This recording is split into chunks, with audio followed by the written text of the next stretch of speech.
Listen, I fucked up. I spent way too many years doing a single job, not exploring, and now I've passed the sort of junior age.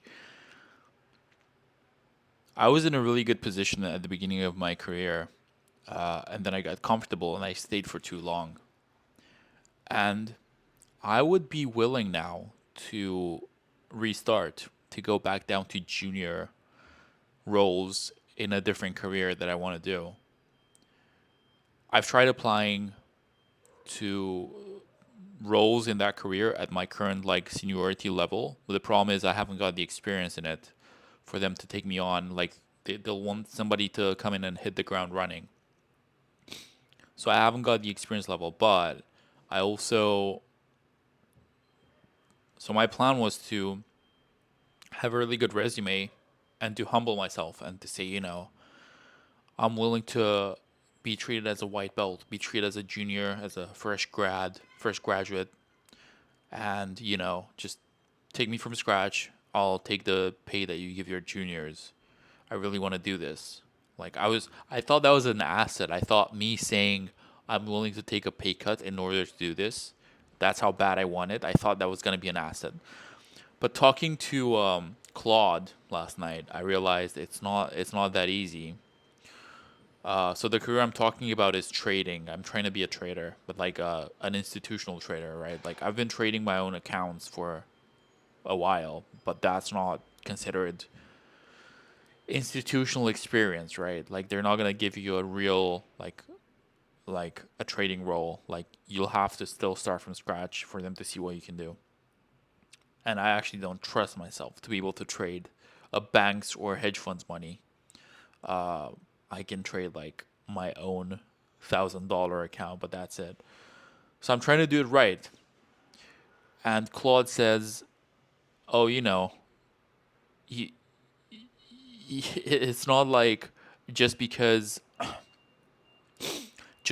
you say you're willing to be a junior, they're gonna take you on as a junior. Like these people, when they do these graduate roles, the thing is, what they're looking for is not just potential, but they want to mold you. They want to teach you their way.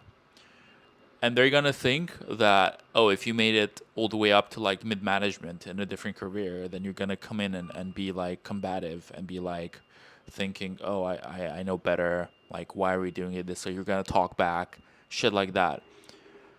The thing is, I would do none of that. I think I might. Well, the instinct might be there, but I I know where I'm out of my depth. Like if I'm in a brand new career, the last thing I'm gonna do is talk back. I'm just gonna shut the fuck up and learn, right? But the thing is, they don't see it that way. They just see like a guy who's not really quite a junior anymore. So you're kind of in this no man's land where you're too you're not experienced for this other career, but you're too old to be treated as a junior. So now you're like, what the fuck do you do?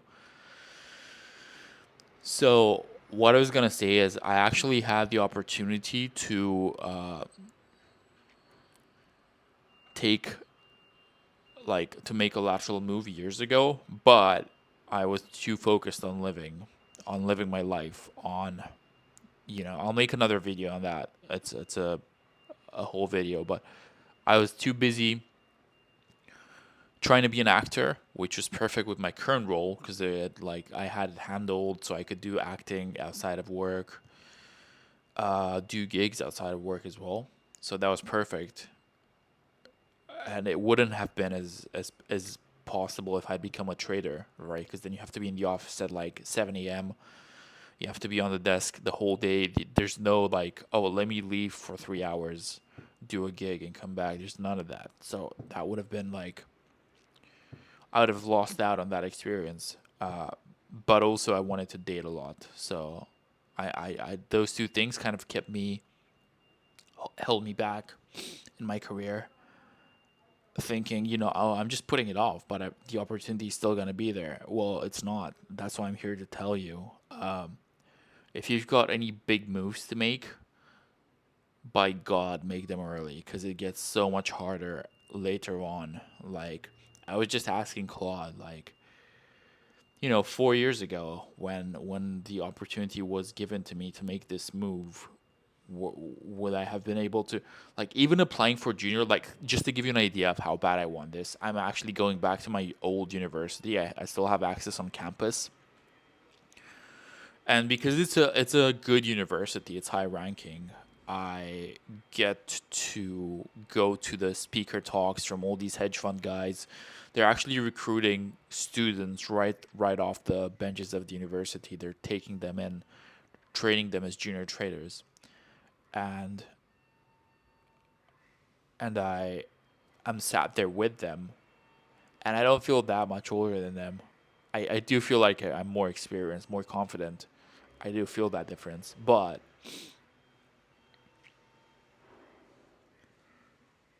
I'm just thinking, like, I could have portrayed myself as one of those juniors, like, a couple, just not even that many years ago. I think maybe the deadline for that passed maybe like 2 to 3 years ago, which is exactly when I said, like, oh, I'll just give it 1 or 2 more years of having fun, traveling the world. It'll still be there when I come back. Well, guess what? It's fucking not, or it is, but it's so much harder because, like, now I have to. You know what I'm gonna do? I'm just gonna do a bunch of looks maxing. I'm just gonna do a bunch of anti-aging, skin anti-aging, and just like talk like Gen Z, talk like I'm younger, dress young.